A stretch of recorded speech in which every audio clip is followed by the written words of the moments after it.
Paix sur vous tous, j'espère que vous allez bien. Donc, comme l'indique le titre de la vidéo, la pandémie-to. Donc, vous avez compris le jeu de mots, puisque c'est une supercherie, tout ce qui est en train de se passer. Donc, on va regarder un petit peu deux, trois trucs, l'étymologie, etc. On va aller dans la Bible, on va regarder quelques déclarations de gens importants dans le nouvel ordre mondial, etc. D'accord? Donc, une pandémie, etc. Du grec ancien pan, tous, démos, peuple, est une pandémie présente sur une large zone géographique internationale. Dans le sens courant, elle touche une partie particulièrement importante de la population mondiale. Donc voilà, il y en a eu déjà précédemment des vraies pandémies, comme on va le voir par les chiffres. Après, bon, c'est l'histoire officielle, donc ça me fait un peu mal à la tête. Maintenant, voilà, ça ne va pas du tout avec la dernière phrase. Dans le sens courant, elle touche une partie particulièrement importante de la population mondiale. Bah ça c'est totalement faux. Donc là les chiffres actuels c'est à peu près 1 million de morts et encore ils en ont certifié Covid alors que les gens ne mourraient pas de ça, etc. Il faudrait déjà que ça existe. Vous m'avez compris. D'accord, donc du coup, voilà, donc dans le sens que ça nous touche tous, oui, puisque voilà, le monde entier est confiné, etc. Blabla, les couvre-feux, la dictature, etc. Ça marche. Maintenant, au niveau des morts, rien à voir. Donc 1,3 million en plus ou moins un an, etc. Bah voilà, donc sans compter les certifications Covid, alors que les gens n'en mourraient vraiment pas de ça, etc. Moi je suis pas spécialiste en la matière au niveau de tout ça, mais il y a un énorme problème, tout le monde l'a remarqué bien entendu. Donc par exemple, bon ça c'est l'histoire officielle, comme je vous ai dit, j'ai un peu du mal. Donc en 1347 jusqu'à 1351, donc en 4 ans, la peste noire, il y aurait de 75 à 200 millions de morts. Bon, bah, les chiffres là, c'est une très grande fourchette. Mais imaginons, on prend la plus petite, 75 millions. Ça n'a rien à voir avec 1,3 million en un an. Oui, rien à voir. Donc, c'est vraiment n'importe quoi. Donc, la peste noire, etc. Blabla. Voilà, entre 75 et 200 millions de morts. Ça n'a rien à voir, d'accord? Donc, jusqu'à preuve du contraire, est-ce que vous, dans votre petit village, dans votre grande ville, etc., vous avez vu quelqu'un tousser gravement? Moi, jamais vu, perso. Est-ce que vous avez vu quelqu'un tomber dans la rue? J'ai pas vu non plus. Est-ce que vous avez vu des morts s'entasser dans la rue? Pas du tout. Donc, on voit bien qu'il y a un problème. Donc, au tout début, il y avait des vidéos qui tournaient, par exemple, sur l'Iran et la Chine, etc., avec ce genre de choses que je viens de dire. Mais en France, non. Donc, en vérité, ça ramène à la fausse divinité Pan, justement, qui veut dire tout, selon leur fable, dans la mythologie grecque. Voilà. Donc, c'est vraiment une pandémie, d'accord? C'est vraiment du grand mensonge. Donc, une fausse divinité de la nature, protecteur des bergers et des troupeaux. Donc, on va aller regarder deux, trois versets avec, on va dire, ces mots-clés, souvent représentés comme une créature chimérique, mi-homme, mi-bouc. Donc, je pense que ça vous rappelle quelqu'un, Baphomet, etc. D'accord? Donc, il y a d'autres trucs intéressants. Donc, à propos de l'origine, l'étymologie, etc. Pan est un dieu lune, donc ça rappelle, selon leur fable, hein, ça rappelle plein de fausses divinités et les gens adoraient la lune. Je pense que ça existe encore maintenant, etc. D'accord, qui sont initialement un croissant de lune. Donc pour les dites mosquées, etc. Voilà, le soi-disant symbole de l'islam, le croissant de lune, c'est ça, d'accord. Donc allez voir aussi les fausses divinités, une qui s'appelle Nana, on peut l'appeler Sin, ça dépend, et vous allez voir les mêmes choses, d'accord, etc. Donc voilà, donc, à propos de garder le troupeau, je sais pas quoi, blablabla, mais ça c'est intéressant.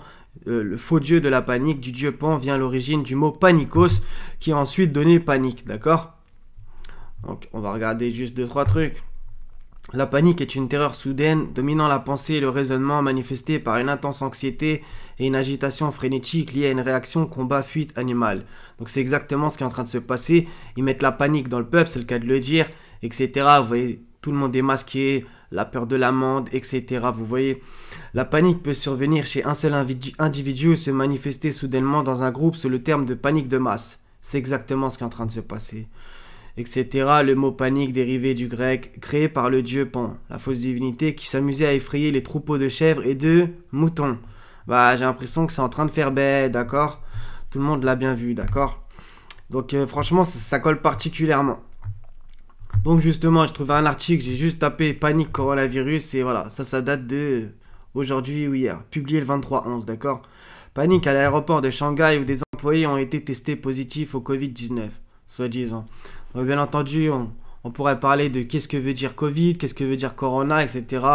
Je l'ai déjà fait et puis il y a plein de gens qui l'ont fait aussi. Donc bon, je pense que vous êtes forcément au courant à propos du triple 6, etc., etc., qui ramène à Apocalypse chapitre 13, verset 18, etc. Donc si ça vous intéresse, regardez cette vidéo, voilà. J'ai pas envie de cliquer, sinon ils sont capables de me faire sauter la vidéo. Donc du coup, maintenant on va passer un peu à la Bible, comme ça au moins. Donc vu qu'il parlait de soi-disant Pan, c'était qui genre c'était le faux dieu des, comment ça s'appelle, protecteur des bergers et des troupeaux, d'accord. Ouais, bah ils ont pas de chance, encore une fois. Psaume 23, l'Éternel est mon berger, je ne manquerai de rien. Moi, je préfère quand il y a traduit, je ne manque de rien. D'accord? C'est l'Éternel, notre berger. On va voir d'autres choses aussi. Ézéchiel 34, 17. Et vous, mes brebis, ainsi parle le Seigneur, l'Éternel.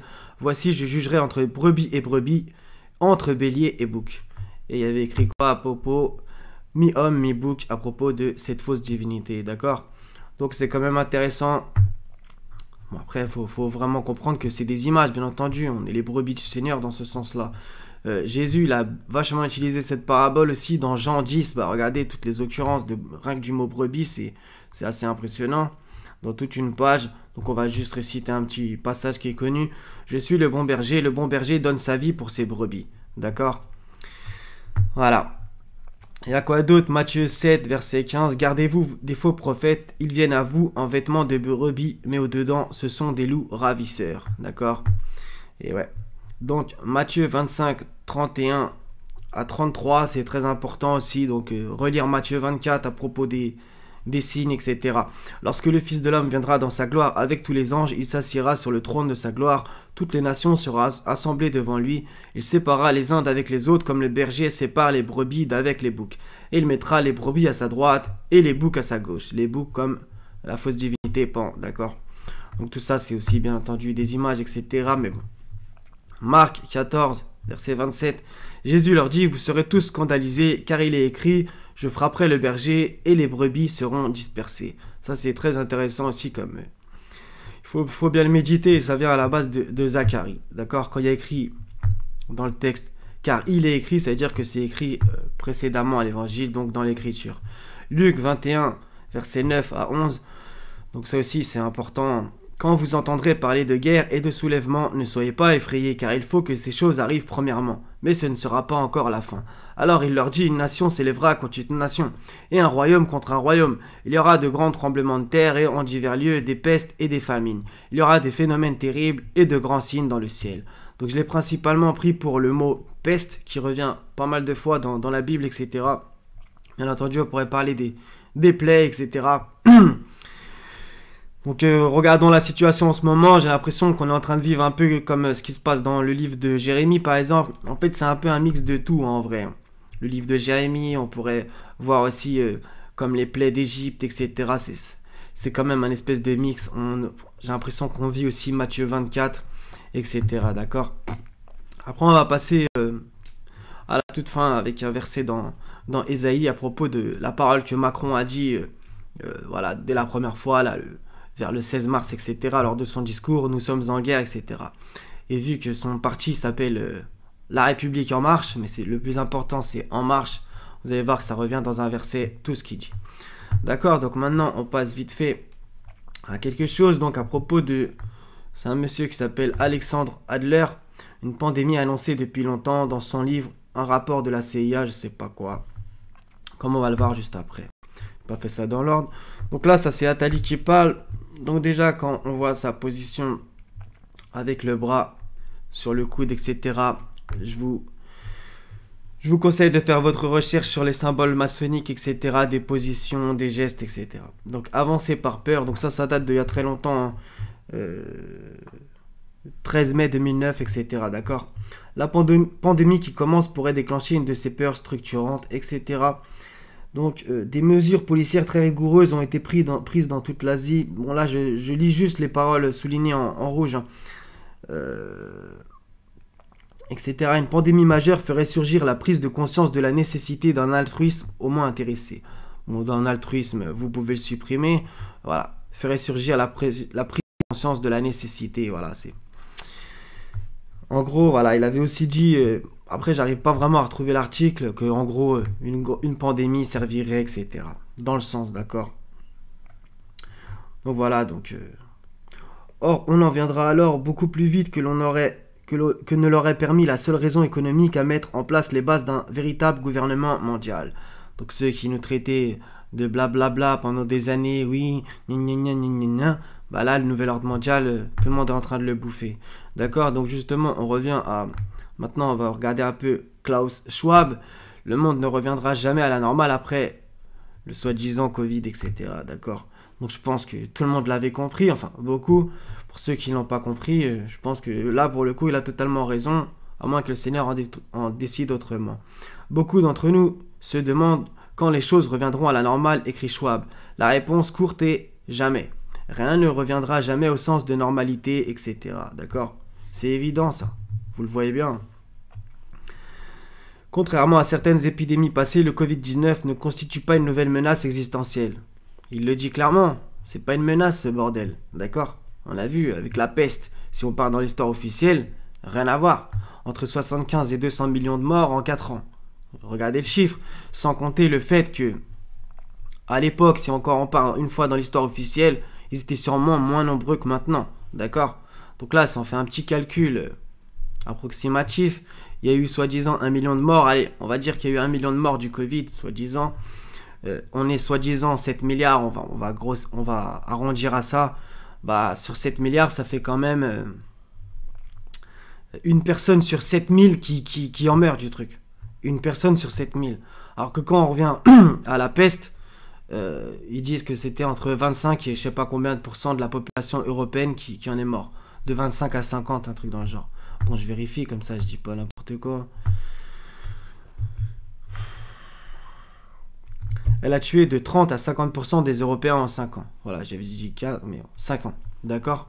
Faisant environ 25 millions de victimes. Mais vu que, bon, il y a écrit entre 75 et 200 millions, on peut peut-être augmenter. Donc vous imaginez 30 à 50% des Européens. Donc ça veut dire que toi, dans ton bâtiment, la moitié des gens, ils cannent. Rien à voir avec ce qu'on est en train de vivre. Rien à voir. Donc, on revient un peu à ce qu'il a dit. Schwab indique clairement que la 4e révolution industrielle ou la grande remise à zéro va fondamentalement changer la façon dont le monde fonctionne. Donc là, il parle du ce que les gens appellent, enfin, ce que les gens savent que ça existe, le The Great Reset, donc le grand reset, etc. À propos de l'économie, etc. Je suis pas ultra calé là-dedans. Bon, bah, vous doutez bien que c'est leur plan, mais Allah a son plan, ne leur en déplaise, d'accord? Donc, ils se servent d'une ruse et moi aussi je me sers de mon plan, dit le Seigneur, d'accord? Ils peuvent comploter, c'est Allah le meilleur en stratégie, en stratagème. Donc, maintenant on repasse à Alexandre Adler, à propos de son bouquin. Oh là là, j'ai du mal à retrouver le blaze. Bref, en rapport avec la CIA, bon, vous retrouverez que prédisait ce rapport, quel était le... Ah, je vois pas, le scoop, je crois. Le scénario. Je l'avais moi-même oublié, mais le terme Corona apparaît dans ce texte écrit dès 2005. Corona est un terme codé qui était utilisé par les épidémiologistes en Amérique pour nommer ce qu'ils considéraient comme la pandémie ultime, d'accord? Donc encore une fois, bon, ça c'est des liens un petit peu... Ça a démarré à Wuhan, soi-disant, blabla, etc. Et Wuhan est jumelé avec Christchurch, donc l'église de Jésus-Christ, donc... Posez-vous la question, il y a quoi d'autre? Ils ont mis tout ça sur le dos du pangolin. Jusqu'à preuve du contraire, pangolin, ça commence aussi par P-A-N, comme pandémie, etc. D'accord? Je pense que c'est intéressant. Et le pangolin, en gros, une de ses caractéristiques, c'est que quand il a peur, justement, bah, il se met en boule. C'est exactement ce qu'ils veulent qu'on fasse. D'accord? Donc, on passe à Isaïe pour terminer. 37, 9. Alors le roi d'Assyrie, donc c'est décontextualisé, c'est juste pour un petit segment de phrase. Hein. Alors le roi d'Assyrie reçut une nouvelle au sujet de Tiraka, roi d'Éthiopie. On lui dit, il s'est mis en marche pour te faire la guerre. Donc franchement, là, on a le nom du parti politique et ce qu'ils veulent réellement. Il s'est mis en marche pour te faire la guerre. C'est exactement ce qu'ils font. Donc là, on va me dire, oui, ils font la guerre au peuple. J'ai envie de dire, oui, ils font la guerre au peuple du monde entier, mais particulièrement aux gens qui croient. Oui, parce que quelqu'un qui ne croit pas, c'est pas pour rabaisser, au contraire, mais en vérité, il est quand même moins dangereux pour ce système dans le sens que, voilà, il n'a pas une vision transcendantale, il ne pense pas à l'au-delà, etc. Alors que quelqu'un qui croit, je dis bien réellement, pas quelqu'un de light, etc. Quelqu'un qui croit, bah voilà, il les dérange plus. Dans un système laïque, etc., la prétendue laïcité qui en fait adore Satan dans l'ombre, voire même des fois en public. D'accord? Donc c'est beaucoup plus dangereux pour eux d'avoir des croyants face à eux. D'accord? Et comme il y a pas mal de choses qui tournent en ce moment, avec le vaccin, le truc, etc. Funvax, donc le gène de Dieu, etc. Faites votre recherche. J'ai pas envie non plus que la vidéo soit trop anxiogène, mais j'ai envie de vous dire, on n'a plus trop le time non plus. D'accord, c'est vraiment compliqué ce qui est en train de se passer. Donc faut garder espoir, confiance dans le Seigneur, etc. Maintenant, faut pas non plus vivre comme ça, d'accord? Faut pas fermer les yeux, d'accord? Faut quand même aussi être réaliste et voir qu'est-ce qui est en train de se passer. Ça veut pas dire que dès demain, si Dieu il veut, il fait comme ça. Et c'est fini. Tout leur plan est en ballot, d'accord? Qu'on se comprenne. Dieu, c'est l'Éternel, il voit tout, il entend tout. Et justement, à propos de la peur, que voilà, ce n'est pas être un lâche que d'avoir peur. Il n'y a aucun problème, même les envoyés, ils avaient peur. Et des fois, ça se comprenait, bien entendu. Donc, Allah dit par exemple à Moïse et Aaron, ne craignez rien, je suis avec vous, j'entends et je vois. D'accord? N'aie pas peur, la taraf, etc. C'est répété à maintes reprises, etc. Par exemple, même Noé, quand il était dans l'arche, il nous sauva Noé ainsi que sa famille de la grande angoisse. D'accord? Voilà, donc il n'y a pas de problème. Et pour ceux qui, soi-disant, n'ont jamais peur, j'ai envie de vous dire, c'est peut-être un peu de l'inconscience, d'accord? Même les, comment ça s'appelle, les boxeurs, quand ils vont sur un ring, ils ont une forme de peur, sauf qu'ils arrivent à la transcender, etc., à la dépasser, d'accord? Voilà, bref. Donc ça, c'était à peu près tout. Donc je voulais aussi citer encore un verset dans Jérémie que j'aime particulièrement. Ils te feront la guerre, donc ce que Macron a annoncé, ils te feront la guerre, mais ne te vaincront pas, car je suis avec toi pour te délivrer, dit l'Éternel, etc. Et dans le Coran, chaque fois qu'ils allument un feu pour la guerre, Allah l'éteint, etc. D'accord les frères et sœurs? Donc je pense que ça sera tout. Voilà, donc on a un peu étudié l'étymologie, on a regardé quelques versets. Voilà, donc toute cette supercherie, cette pandémie tôt, il y en a franchement marre, mais bon, on ne sait pas combien de temps ça pourra durer. Faut essayer de regarder ce qui se passe, mais en même temps pas se préoccuper du lendemain. Nul ne sait sur quelle terre il mourra, ni ce qu'il acquérera demain, comme c'est écrit dans le Coran. Et aussi, comme Jésus a dit par exemple, ne vous préoccupez pas du lendemain, car le lendemain aura soin de lui-même. À chaque jour suffit sa peine. D'accord? Maintenant, voilà. Je sais plus quoi vous dire, d'accord? Donc, y a de quoi être un peu énervé par ce qui se passe. Maintenant, Allah, il est avec les patients, les endurants, etc. Donc là, je vous le dis, ça paraît simple, je sais. Mais comme Allah, il nous demande, il faut s'inciter à l'endurance, etc., à la patience. Continuer à faire les bonnes œuvres, à se rapprocher de lui. Il y a plein de moyens, etc. Et voilà, espérer le secours du Seigneur, comme dans un petit segment de verset, le secours d'Allah est certes proche, d'accord? Et voilà, donc on n'en sait rien. Par exemple, Lot, quand il était à Sodome, bah, il vivait parmi eux, ça devait être pas facile, hein, comme nous en ce moment, etc. Et ben un jour, voilà, l'aube n'est-elle pas proche? Et finalement, il a quitté la ville, etc. Et voilà, il a échappé au châtiment. Donc Dieu sauve toujours les justes, il reconnaît les siens, il les connaît, et il n'abandonne jamais ses fidèles, d'accord? Donc ça c'est primordial à se rappeler, bien entendu, pour se donner courage, confiance, espoir, et qui désespère de la miséricorde d'Allah, si ce n'est les gens mécréants. D'accord les frères et sœurs? Donc courage, foi, force et honneur à vous tous. Combien de fois une troupe nombreuse a vaincu une troupe nombreuse? D'accord les frères et sœurs? Donc soyez bénis. Je vous aime tous pour la face du Seigneur. Wa salamun ala al-mursalin. Walhamdulillahi rabbil alamin. La ilaha illa huwa al-azizul hakim. Wassalamu alaikum wa rahmatullahi wa barakatuh les frères et sœurs. À la prochaine, Inch'Allah ta'ala.